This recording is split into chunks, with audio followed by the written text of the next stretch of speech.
gente, tudo bom? Hoje eu vim contar pra vocês um pouco da minha história com acne, porque sim, esse rostinho que vos fala também teve problema com espinha, e não foi uma vez, foram 2 vezes. E se você tá tendo problema com espinha, bate aqui, eu te entendo. Calma, vai passar. Pode demorar um pouco mais em alguns casos, mas vai passar, tá bom? E já lhe adianto que eu te incentivo fortemente a procurar um médico dermatologista, porque só ele vai ser capaz de te instruir quanto à sua doença, porque acne é uma doença, e é o médico dermatologista quem vai melhor conduzir qualquer problema que você tenha em relação à sua pele, qualquer desejo de melhorá-la. Antes de começar o vídeo, por favor, não esquece de curtir para apoiar o canal. E se você não for inscrito, seja muito bem-vindo. Se você gosta desses assuntos de beleza, aproveita para se inscrever também, tá bom? Então bora lá! Bom, gente, a minha trajetória com a acne começa quando eu tinha 14 anos. Acredito que foi uma questão mais da puberdade, não era um quadro tão exuberante de acne. Eu nem tenho fotos pra vocês terem noção. Talvez eu até tenha, só que estão lá na minha cidade, na casa dos meus pais. Só que assim, não era aquela acne de ver e se preocupar realmente. Era um acne de fácil manejo, tanto que o tratamento foram alguns medicamentos manipulados. Nem lembro qual era a composição, mas calma que esse não foi o surto mais importante, e do surto mais importante eu lembro de tudo. Então espera aí que eu vou contar muita coisa ainda. Enfim, eu fui num dermatologista para tratar esse problema de acne, que era um problema não tão importante, mas principalmente para tratar um outro problema que eu tive, que foi uma doença que eu nem sei explicar exatamente o que aconteceu. Eu tive várias feridas na perna. Eu não sei se foi foliculite, mas teve também um componente psicológico que piorou a minha doença e ela não cicatrizava, e até hoje eu tenho marcas dessa doença e eu nem sei exatamente o que foi. Mas eu sei que foi logo depois de eu ter feito depilação nas pernas, e talvez por conta disso tenha tido alguma contaminação, só que eu não sei realmente relatar o que foi. Aí esse médico passou medicamento para minhas pernas e para as espinhas. Eu lembro que no medicamento para as pernas eu já usei ácido glicólico e hidroquinona, para vocês verem como as manchas eram bem resistentes. E isso mexeu muito com o meu psicológico, gente, muito, porque eu morava num lugar quente. E a maior parte do ano a gente usa short, saia, enfim. E principalmente na adolescência, aí que a gente usa mesmo. Então as pessoas olhavam, ficavam muito constrangidas, muito triste. Eu tenho fotos minhas em eventos com vestido. Eu usava sempre uma meia. E as pessoas às vezes questionavam isso e tal. E sabe como é adolescente, né? Tudo que as pessoas te perguntam mexe com você. Você fica achando que você é meio perseguido, enfim. Por isso que eu digo, nunca diminua a dor de ninguém. Inclusive a gente aprende muito isso na faculdade. Pelo menos deveria aprender, né? Até no livro de dermatologia tem pra você não subestimar a dor do paciente em relação a alguma lesão de pele, seja ela qual for. Então agora vamos pro meu surto mais importante, aquele surto que é o característico da acne, que é o da capa do vídeo. E esse surto foi decorrente da parada do anticoncepcional. Eu tomava anticoncepcional, e o anticoncepcional, em geral, é um antiandrogênico. Não são todos, mas tem uns que tem um potente efeito antiandrogênico, ou seja, ele pode diminuir a ação de andrógenos que estão relacionados ao aumento da produção de sebo, porque, por exemplo, na glândula sebácea tem um receptor que está relacionado à testosterona. Então, quanto maior a influência da testosterona, maior pode ser a produção de sebo e, por conseguinte, pode desencadear uma acne. É importante lembrar também que a acne é uma doença multifatorial. Não existe essa de, eu tenho uma acne hormonal, minha acne aqui é hormonal. Não, gente, isso não existe. Isso é um mito. A acne é multifatorial. Não existe meio que essa segregação, essa classificação. A título de informação, para vocês conhecerem um pouco melhor da doença, a gente sabe que a patogênese da acne, ou seja, como ela acontece, basicamente, é pautado em 4 pilares principais, que é a comedogênese, ou seja, a formação do comedão. O comedão é o componente da sua espinha e do seu cravo. Vamos falar assim, tá? O segundo seria seria a produção de sebo, o terceiro, a colonização pelo P. acnes, e o quarto, o processo inflamatório. Só que em algumas o processo vai estar mais exacerbado, vai ter fatores de piora, mas é basicamente isso. Então, gente, eu parei de tomar anticoncepcional e não foi imediatamente que eu tive espinha, não. Pelo contrário, eu tava esperando virem as espinhas e elas não estavam vindo. Eu tava, uhul, não vou ter espinha, é mito, isso não é verdade. Só que aí, gente, meu Deus, no final de 2016, eu sempre gostei muito de maquiagem e de skincare, mas no final de 2016, a minha pele começou a encher de espinha, E eu, que já gostava de cuidados com pele, comecei a cuidar em casa, gastei fortuna em The Body Shop, em farmácia, eu ainda faço isso, de vez em quando. Mas nessa época eu não tinha muito conhecimento, então tudo que eu via pela frente eu comprava e muitas vezes não eram coisas adequadas, muitas vezes eram coisas que iam prejudicar o meu processo de recuperação. E aí eu nunca esqueço, gente, depois que eu comecei a usar um tônico da Body Shop de Tea Tree, que é bem famoso, né? Que é o óleo de melaleuca, é bem famoso por sua capacidade anti-inflamatória, antisséptica, mas parece que depois que eu comecei a usar ele, a minha acne piorou, e piorou muito.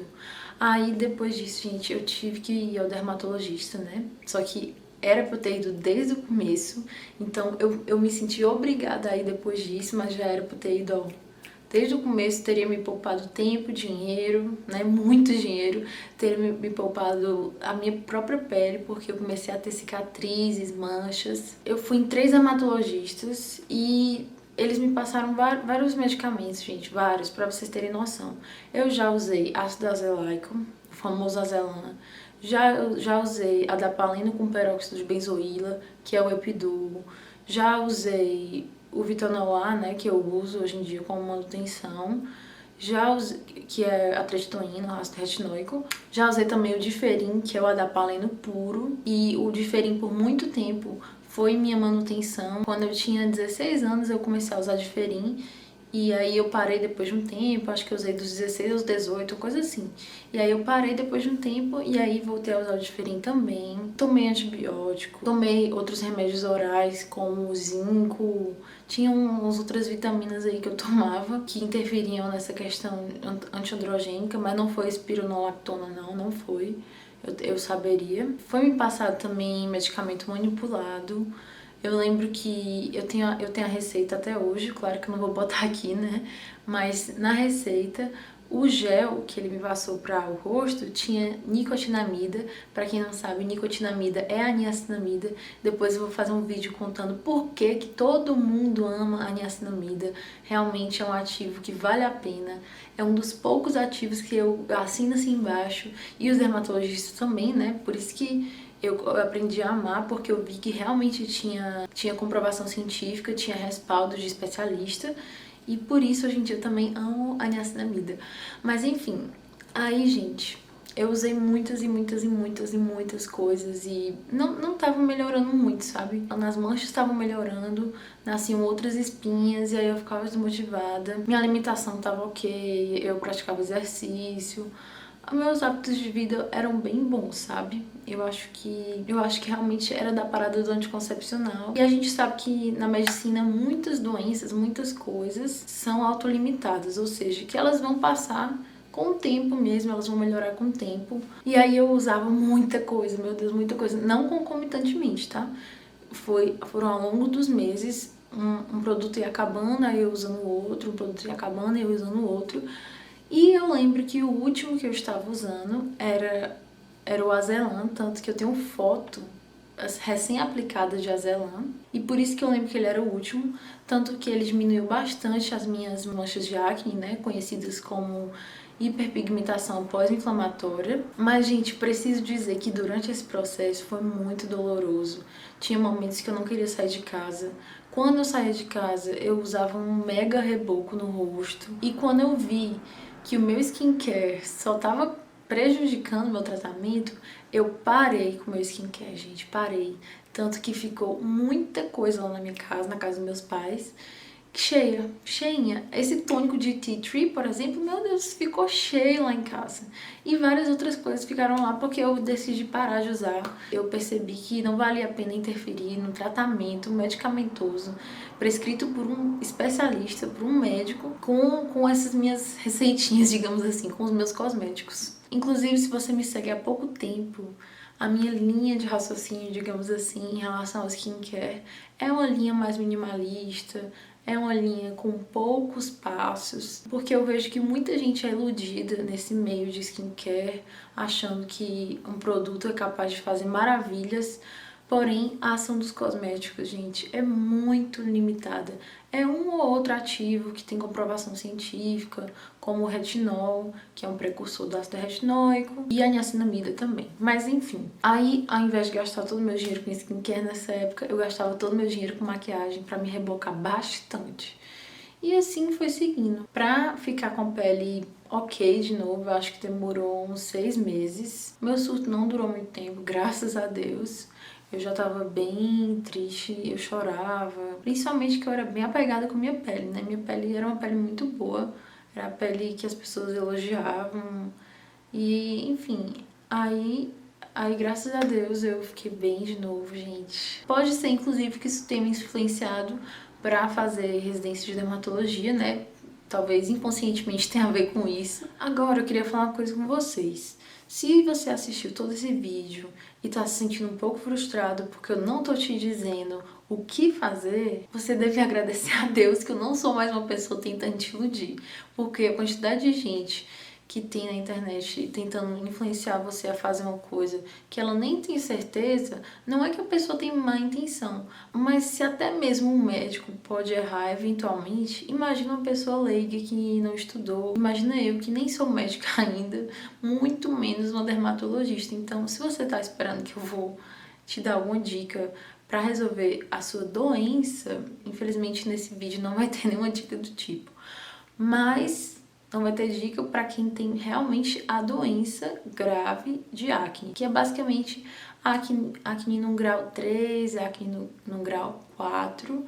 Agora, se você tem uma acne mais eventualzinha, um aqui, outra ali, outra acolá, tem como você fazer um manejo com cosméticos, tá? E aqui eu vou dar algumas dicas de cosméticos, porque são produtos livremente comercializados, não precisam de prescrição médica, e como você não tem uma condição grave, você não tem de fato uma doença bem estabelecida, você tem mais uma condição de oleosidade, de produção de sebo. Então vou dar aqui algumas dicas para manutenção da sua pele, e eu acredito que sua pele vai ficar muito melhor se você colocar essas dicas em prática. Essas são as formas que eu mantenho a minha pele hoje em dia. E bom, o que é que eu faço basicamente? Embora nos livros diga que você pode lavar sua pele de 2 a 3 vezes, inclusive eu já falei isso no outro vídeo, você pode fazer isso, mas eu acho que se você tiver um cuidado regular com a sua pele, você vai sentir muito menos necessidade de lavá-la. É meio que uma consequência, sabe? E quais são esses cuidados? É você retirar muito bem os resíduos, sejam de maquiagem, de protetor solar, de qualquer coisa, até de poluentes mesmo, à noite antes de dormir. E como você vai fazer essa limpeza? Como uma grande fã de cleansing oil, porque o cleansing oil, por ter uma base de óleo, ele pode solubilizar melhor o sebo e qualquer outro componente oleoso da sua pele. Então eu recomendaria você comprar um cleansing oil, ou cleansing oil se você quiser falar também, porque cleansing é como fala em inglês e cleansing é como algumas pessoas falam, mas eu não tenho essa frescura, a gente tá no Brasil. Depois do cleansing oil, você usar um sabonete suave, um sabonete gentil para sua pele. Há quem defenda um sabonete de pH ou da sua pele, equivalente à sua pele, ou um pouco menor, porque geralmente sabonetes com pH mais elevado são sabonetes mais sulfatados, são sabonetes que são um pouco mais agressivos para a sua barreira da pele. Então eu te recomendaria comprar um sabonete com pH mais próximo ao da sua pele. Aí depois disso você vai hidratar com um hidratante adequado para o seu tipo de pele. interessante do seu ponto de vista, que tenha um sensorial que te agrade, porque existem inúmeras opções, inclusive se não saiu ainda, tem um vídeo falando de hidratantes baratinhos que são muito bons, então procura no canal aí pra ver também. Aí depois da hidratação ou antes da hidratação, você pode introduzir um cosmético com um ácido. Você pode introduzir ou um tônico com ácido glicólico, tem o tônico de ácido salicílico. Vou recomendar o que eu já usei, que é o da SkinCeuticals. Ele tem ácido glicólico e salicílico, então ele é muito bom. Tem uma boa ação queratolítica, tem uma boa ação comedolítica. E ele não é muito caro, mas também não é muito barato. Na época ele costuma ficar de promoção de vez em quando, inclusive nesse momento ele está de promoção por R$66. E se você não acompanhar as promoções é porque você não vê meus stories, então vá lá no meu perfil, ver meus stories que eu dou muita dica inclusive de promoção. Aí você vê a ordem que te agrada mais, normalmente a gente coloca o tônico com ácido antes, mas não tem essa não, se você quiser botar hidratante antes do tônico e depois do tônico, você pode botar também. Aí a ordem seria Double Cleanse, que é o óleo e o sabonete, depois o tônico, depois o hidratante e dormir. Aí no dia seguinte, normalmente eu não lavo minha pele, virou uma questão de hábito mesmo, porque eu penso que à noite a gente não suja a nossa pele, enfim, e a minha pele não acorda mais o puro óleo, então eu não lavo mais a pele, não sinto mais essa necessidade, mas eu coloco água no rosto porque é bom botar água no rosto, né, e porque a gente dá uma acordada, meio que dá uma revigorada na pele, se é que existe um significado pra isso. Aí depois disso, gente, eu hidrato minha pele, e se você quiser usar algum ativo também, é opcional, mas só seguindo essa rotina já vai dar certo. E depois de hidratar sua pele, você vai e coloca o protetor solar, que é uma das coisas mais importantes da sua rotina, se não for a mais importante. E pronto, gente, se você fizer isso todos os dias, eu tenho certeza que a sua pele vai mudar. Tenho certeza, porque é um cuidado básico, mas é um cuidado efetivo. Se vocês quiserem mais alguma dica de produto, podem perguntar aqui embaixo, ou então vão lá no meu Instagram, que eu dou muita dica, hein? Se você não tá me seguindo, você tá perdendo. E nos comentários eu costumo responder bastante coisa, então se você quiser perguntar, pode perguntar aqui embaixo. Não esquece de curtir o vídeo, tá? Um beijo e até o próximo vídeo.